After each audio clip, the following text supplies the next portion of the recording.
Hello guys, welcome to my channel. हम आज के वीडियो में देखने जा रहे हैं मैट्रिक्स के बारे में। हम आज देखेंगे matrix and order of matrix. तो चलिए देख लेते हैं what is matrix. So matrix का डेफिनेशन क्या है? A matrix is a rectangular array of numbers arranged in rows and columns. So हम इसको एग्जाम्पल से देख लेते हैं। रेक्टेंगुलर एरे से समझ लीजिए कि एक रेक्टेंगुलर टाइप का ब्रैकेट के अंदर हम मैट्रिक्स को लिखते हैं। यहाँ पर हम एग्जांपल लेते हैं, सपोज 1 2 3 4 5 6, ये एक मैट्रिक्स है। और भी हम ले सकते हैं 2 3 4 5 -1 0। और हम एक सिंगल एलिमेंट से भी लिख सकते हैं।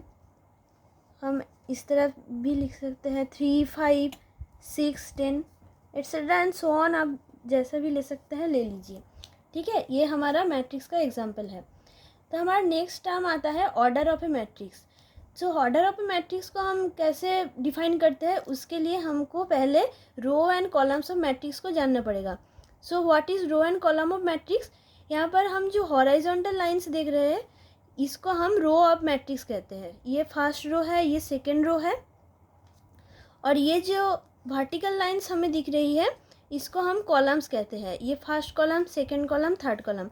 यहाँ पर सेम हमारा 3 रोज़ है, 1 2 3। और यहाँ पर हमारा कॉलम कितना है? 1 और 2। यहाँ पर हमारा एक ही रो और एक ही कॉलम है। यहाँ पर हमारा 2 रो और 2 कॉलम है, ठीक है। तो हम इसको कहते हैं ऑर्डर ऑफ मैट्रिक्स को डिफाइन करने के लिए हमारा रो और कॉलम को कैसे चाहिए देख लेते हैं। If a matrix contains m rows and n columns, then order of the matrix is m by n। यहाँ पर हम क्रॉस को बाय कहते हैं। सो मैट्रिक्स का ऑर्डर कैसे लिखेंगे? m है यहाँ पर हमारा नंबर ऑफ रोज और n है हमारा नंबर ऑफ कॉलम्स। यहाँ पर हमारा फर्स्ट मैट्रिक्स का कितना रो है? 2 रो है, और कॉलम कितना है? 3 है। सो हम मैट्रिक्स के इस राइट साइड के कोने में हम इसको लिखते हैं ऑर्डर को। सो हमारा फर्स्ट मैट्रिक्स का ऑर्डर क्या है? 2 by 3। सेकेंड मैट्रिक्स का ऑर्डर क्या है?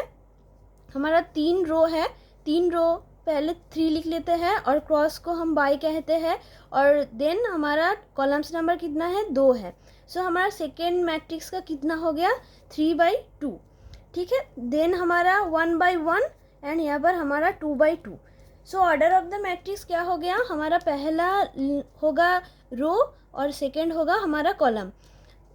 अब हम इस मैट्रिक्स को डिनोट कैसे करेंगे? मैथमेटिक्स में हम इसको कैपिटल लेटर से डिनोट करते हैं। एक मैट्रिक्स को हम capital A, capital B, C etcetera कोई भी आप ले सकते हैं, इससे हम मैट्रिक्स को डिनोट कर सकते हैं। तो पहला मैट्रिक्स को हम A, सेकेंड को हम B, C, D ऐसे करके कोई भी नाम दे सकते हैं, ठीक है।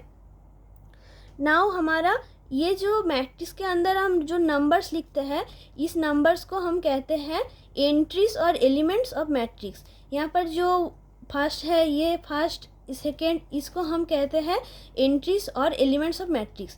इसको हम रिप्रेजेंट करने के लिए हमारा एक जनरल फॉर्म होता है। उस जनरल फॉर्म को कैसे लिखता है देख लीजिए। General representation of matrix. एक हमारा मैट्रिक्स हम A ले लिए है और उसका हमारा m rows and n columns है। उसको हम ऐसे तरह लिख सकते हैं Aij थर्ड ब्रैकेट के अंदर m by n। I हमारा रोज ऑफ द मैट्रिक्स, j हमारा कॉलम्स ऑफ द मैट्रिक्स। हम इसको एक एग्जांपल की मदद से देख लेते हैं। m हम कुछ ले लेते हैं 2 और n हम ले लेते हैं 3।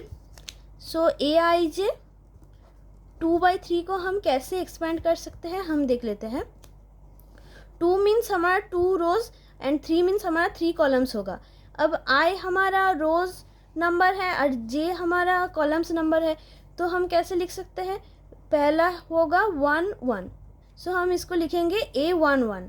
सेकेंड को हम लिखेंगे फर्स्ट रो की ही second column A12, second first row के ही थर्ड कॉलम A13। अब सेकेंड रो में आ जाइए।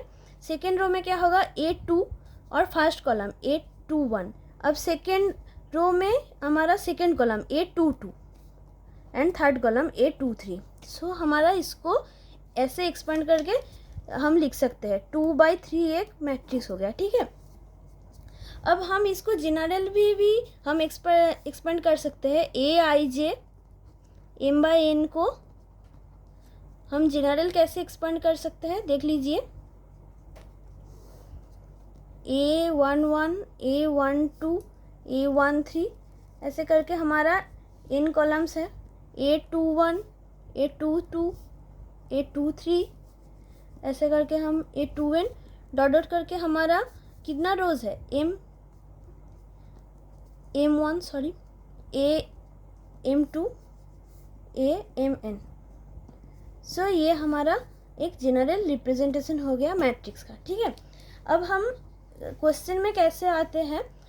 सपोज कर लीजिए एक मैट्रिक्स हमारा ए मैट्रिक्स, सपोज हमारा 1 2 3 10 12 0 सपोज ये हमारा है। ठीक है, अब हमको क्वेश्चन देते हैं कि A11 का एलिमेंट क्या होगा, A32 क्या होगा, A23 क्या होगा। ठीक है, अब हम कैसे A11 कैसे फाइंड करते हैं। अब ये है हमारा first row A1 and first column A11, तो हमारा first row and first column का एलिमेंट क्या है 1 है। सो ये A1 होगा। A23 A2 मतलब सेकेंड रो थर्ड कॉलम क्या है 0 है, तो ये 0। और हम यहाँ पर A32 लिखे हैं पर यहाँ पर तो थर्ड रो है ही नहीं, सो ये यहाँ पर नहीं होगा कुछ। ठीक है, हम और एक अलग एग्जाम्पल ले लेते हैं -1 -2 -3 -5। ठीक है, सो हमारा ये हम एंट्रीज को हर समय स्मॉल लेटर से लिखेंगे, जैसे हम इस वीडियो में देख रहे हैं। A12 क्या होगा बताइए अब उतने देर तक। A13 A22 A21 A12 मतलब first row second column -2 A22 -5 ये second row second column. A13 नहीं है यहाँ पर, A21 -3। ठीक है, ऐसे हम एंट्रीज को फाइंड करते हैं। ठीक है, और हम अब और थोड़ा और कुछ देख लेते हैं। यहाँ पर हमारा एक टर्म है एप मैट्रिक्स करके। ठीक है, एप मैट्रिक्स क्या होता है, a matrix whose elements is from the set F is known as F matrix. Suppose F कोई एक सेट है और हमारा जो मैट्रिक्स है वो इस सेट के अंदर से आ रहा है, तब हम उस मैट्रिक्स को कहेंगे एप मैट्रिक्स। सपोज हम रियल नंबर को एप मान लेते हैं, रियल नंबर के सेट को, और हम जो भी यहाँ पर रियल नंबर्स लिखेंगे तो ए मैट्रिक्स को हम कहेंगे एप मैट्रिक्स, यानी कि रियल नंबर का मैट्रिक्स। ठीक है, ठीक है, ये रियल नंबर का मैट्रिक्स है। ये हम और अलग कुछ ले सकते हैं। ठीक है, अगर हम एप को हम कॉम्प्लेक्स नंबर ले ले तो क्या होगा, C इक्वल्स टू, हम यहाँ पर आई के टर्म भी हम यहाँ पे यूज़ कर सकते हैं। ठीक है, ये कॉम्प्लेक्स मैट्रिक्स होगा। ऐसे करके हम कुछ भी सेट ले सकते हैं और उसमें से हम कुछ भी मैट्रिक्स डाल सकते हैं। ठीक है, सो हमारा एप मैट्रिक्स हो गया। सो आज के हम वीडियो में देखें what is matrix and order of matrix and what is app matrix. ठीक है, नेक्स्ट वीडियोस में हम और भी कुछ जानेंगे। आज हम यहीं पर रुकते हैं। So till then take care, bye bye guys, and maths करते रहिए। Goodbye, thank you.